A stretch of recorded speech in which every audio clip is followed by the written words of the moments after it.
90 के दशक में जब रेलवे रैक यानी लदान और माल ढुलाई के जरिए रंगदारी वसूली का धंधा जोरों पर था, तब शहाबुद्दीन और सतीश पांडे के बीच टकराव शुरू हुआ।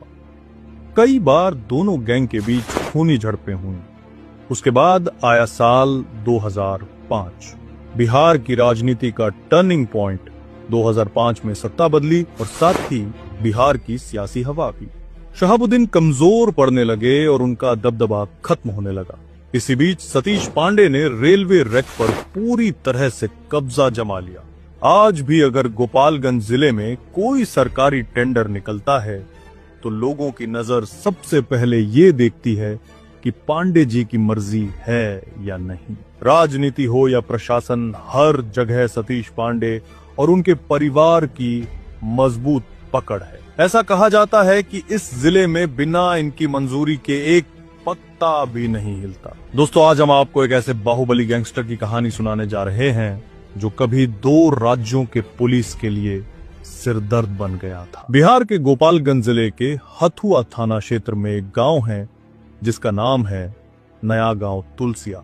यही के रहने वाले हैं सतीश पांडे, जिनका नाम आज बिहार की अपराध की दुनिया में एक जाना पहचाना नाम है। सतीश पांडे कोई आम इंसान नहीं है, बल्कि कुचायकोट के मौजूदा जेडीयू विधायक अमरिंदर पांडे उर्फ पप्पू पांडे के बड़े भाई हैं। लेकिन सतीश की जिंदगी की शुरुआत अपराध से नहीं, बल्कि एक ईमानदार नौकरी से शुरू हुई थी। उन्होंने बिहार पुलिस में भर्ती होकर अपने करियर की शुरुआत की थी। उस समय उन्हें सीवान के जिलाधिकारी का अंगरक्षक बनाया गया था। ये जिम्मेदारी उन्हें न केवल सम्मान देती थी, बल्कि एक स्थायी और सुरक्षित जीवन का वादा भी करती थी। लेकिन किस्मत को कुछ और ही मंजूर था। सतीश पांडे की जिंदगी ठीक चल रही थी।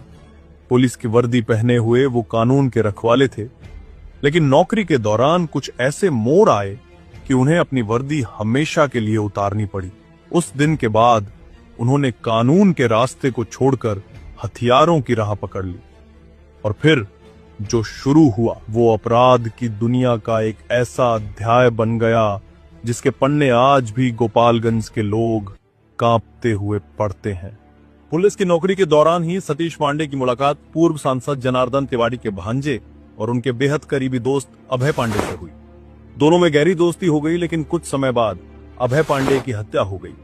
उसके बाद सतीश की दुनिया ही बदल गई। कहा जाता है कि उस दिन के बाद सतीश ने अपनी वर्दी उतार दी और हथियार उठा लिया। ये वो मोड़ था जब उन्होंने अपराध की दुनिया में कदम रखा। अभय की मौत ने सतीश के अंदर ऐसा तूफान खड़ा